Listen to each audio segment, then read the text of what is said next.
ఖచ్చితంగా 2024 Jagananna once more అనే నిదానం ఎప్పటి నుంచే వింటున్నాం. ఎన్ని పార్టీలు ఒకటైనా, ఎన్ని జెండాలు ఒకటైనా జగనన్నని ఓడించడం ఎవరితరం కూడా కాదు. షర్మిల గారు నిలకడలేని రాజకీయ నాయకురాలు. మాకు రాజశేఖర రెడ్డి బిడ్డలు ఇద్దరు ఒకటే అయినప్పటికీ కూడా నాన్న కోసం ఇచ్చిన మాట తప్పకుండా ప్రజల కోసం ఈరోజు జగన్మోహన్ రెడ్డి గారు కృషి చేస్తా ఉన్నారు. కానీ షర్మిల గారు ఇంతకుముందు తెలంగాణలో ఉన్నారు, ఇప్పుడు కాంగ్రెస్ ని వ్యతిరేకించిన తర్వాత కూడా ఈరోజు కాంగ్రెస్ లోకి వెళ్ళి తన తండ్రికి అన్యాయం చేస్తున్నారు షర్మిల గారు.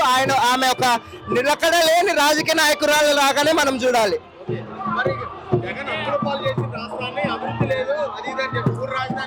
గతంలో చంద్రబాబు నాయుడు మనం చూసాం, అమ్మకు అన్నం పెట్టలేదు కానీ పిన్నమ్మకు బంగారు గాజులు చేయిస్తాననే విధంగా రాష్ట్రాన్ని అభివృద్ధి చేయలేదు. కానీ మళ్ళీ అధికారం ఇస్తే అమరావతిని అమెరికా చేస్తానంటాడు, వైజాగ్ ని హాంకాంగ్ చేస్తానంటాడు. ఏ విధంగా ఆయన రాజకీయాల్లో ఎన్నికల స్టంట్లు తప్ప రాష్ట్రాన్ని అభివృద్ధి చేయాలన్న చిత్తశుద్ధి ఏ ఒక్కరికి కూడా లేదు.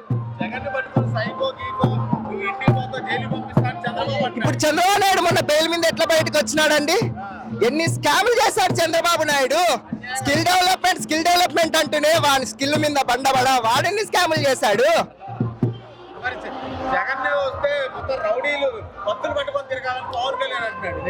లోకేష్ గాడు ఏమన్నాడు? ఎవడి మీద ఎక్కువ కేసులుంటే వానికి అతిపెద్ద పోస్ట్ ఇస్తానన్నాడు. ఎవడు రాజకీయ నాయకుడు, ఎవడు రౌడీ షీటరు?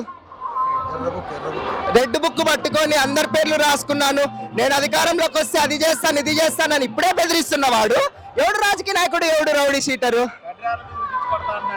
లోకేషా? ఎవడు ఫస్ట్ అధికారం ఇచ్చేది? వాళ్ళు కూడా రాని దద్దమని గతంలో మంత్రిని చంద్రబాబు నాయుడు చేశాడు, కానీ ఆయన ఎమ్మెల్యేగా పోటీ చేసి గెలవగలడా? పవన్ కళ్యాణ్ అంటాడు, కాపులందరూ నా వెంటే ఉన్నారు, ఈసారి జగన్ పని అయిపోయింది, మీ ఇద్దరం కలిస్తే ఓట్లు చీలిపోయి జగన్కి 30 సీట్లు కూడా రావంటున్నారు. ఆయనకు ఒక్క సీట్ అయినా గతంలో జగన్మోహన్ రెడ్డి గారు రాజకీయాల్లోకి వచ్చి 13 సంవత్సరాలు అవుతా ఉంది. 2 సార్లు ఎంపీ అయ్యాడు, 2 సార్లు ఎమ్మెల్యే అయ్యాడు. ఇదే పవన్ కళ్యాణ్ 15 ఏళ్ళ రాజకీయ జీవితంలో కనీసం ఎంపీపీ అయినా అయ్యాడా అని ఈరోజు ప్రశ్నిస్తాను. అట్లాంటోడు ఈరోజు జగన్మోహన్ రెడ్డి గురించి మాట్లాడుతా ఉంటే ఏ విధంగా హాస్యాస్పదం కాకుండా ఇంకేమీ లేదు. జగనన్నని ఈరోజు ఏ అవ్వ తాతలు తీసుకున్నా, అక్క చెల్లెమ్మలు తీసుకున్నా, నా సొంత కొడుకు, నా పెద్ద కొడుకు, నా అన్న, నా తమ్ముడు అని జగనన్నను ఆదరిస్తా ఉన్నారు. ఇట్లాంటి ఇడియట్స్ ఎంతమంది మాట్లాడినా కూడా పట్టించుకునే అవసరం జగన్మోహన్ రెడ్డి గారికి లేదనే చెప్పాలి. లోకేష్ కానీ, షర్మిల గారు కానీ, చంద్రబాబు కానీ, పవన్ కళ్యాణ్ గారు, బీజేపీ గారు గుంట నక్కలు ఎన్ని వచ్చినా సింహం సింగిల్ గానే వస్తుంది, జగనన్న సింగిల్ గానే వస్తాడు. పందులు గుంపుగా వస్తాయి. ఎన్నో ఎన్నికల నుంచి చూస్తాము. ఢిల్లీనే గడగడలాడించినటువంటి సోనియా గాంధీనే గడగడలాడించినట్టు మొగాడు జగన్మోహన్ రెడ్డి గారు. పరిస్థితి లేదు. ఫైనల్ గా ఏమి ఇస్తాం అంటే జగన్ గారు పథకాలు తీసుకొని కూడా కొంతమంది జడుతున్నారు కదా, వాళ్ళకి ఏం చెప్తారు? తల్లి పాలు తాగి రొమ్ము గుద్దే విధంగా ఈ రోజు వాళ్ళు మాట్లాడుతా ఉంటే అది వాళ్ళ విశ్వసనీయతకే.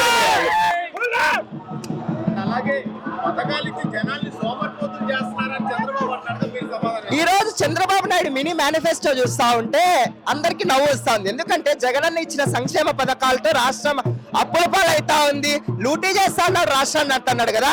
ఈ రోజు ఇదే పెద్ద మనిషి నేను అధికారంలోకి వస్తే జగన్ కంటే ఎక్కువ సంక్షేమ పథకాలు ఇస్తానని చెప్తా ఉన్నాడు.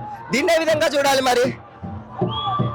అలాగే తెలంగాణలో కాంగ్రెస్ పార్టీ ఎట్లా అధికారంలోకి వచ్చిందో మేము కూడా అదే విధంగా అధికారంలోకి వస్తాం, బస్సు ఫ్రీ ఇస్తున్నాం, గ్యాస్ సిలిండర్ ఫ్రీ ఇస్తున్నాం. అసలు ఆంధ్రప్రదేశ్ రాష్ట్రానికి 100 ఏళ్ళు కాదు కదా, చరిత్ర గుర్తుపెట్టుకునే విధంగా ఆంధ్రప్రదేశ్ రాష్ట్రానికి అన్యాయం చేసిన పార్టీ కాంగ్రెస్ పార్టీ. రాష్ట్రాన్ని విడగొట్టి ఇక్కడికి ఒక కంపెనీ లేకపోకుండా పూర్తిగా రాష్ట్రాన్ని నాశనం చేసింది కాంగ్రెస్ పార్టీ. అటువంటి కాంగ్రెస్ పార్టీని ఎవరు నమ్మరండి.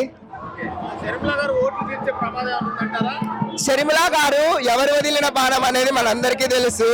గతంలో మనం చూసాం, అక్కడ పోయి నేను తెలంగాణలో నిలబడతాను, అక్కడి కోడళ్ళని మాట్లాడారు. ఈ రోజు ఇక్కడికి వచ్చి నేను ఇక్కడి కూతురునని మాట్లాడుతా ఉన్నారు. షర్మిల గారి మాట ఇంతకుముందు విలువ ఉండేది, కానీ ఇప్పుడు ఆమె విలువ పోగొట్టుకున్నారు, ఎవరేం చేయలేరు. మా నాన్న పేరు ఎఫ్ఐఆర్ లో వచ్చింది, సోనియా గాంధీ గారికి తెలియదు, తెలియకుండా చేశారు. అవునమ్మా, గతంలో వీళ్ళే కదా అనిండేది. దాన్ని బయటికి తీసుకొచ్చిండేనే షర్మిల గారు, జగన్మోహన్ రెడ్డి గారు. మా నాన్న గతంలో 1 సంవత్సరం కిందట కూడా షర్మిల గారు మాట్లాడారు. మా నాన్నకు అన్యాయం చేశారు, మా కుటుంబానికి అన్యాయం చేశారు.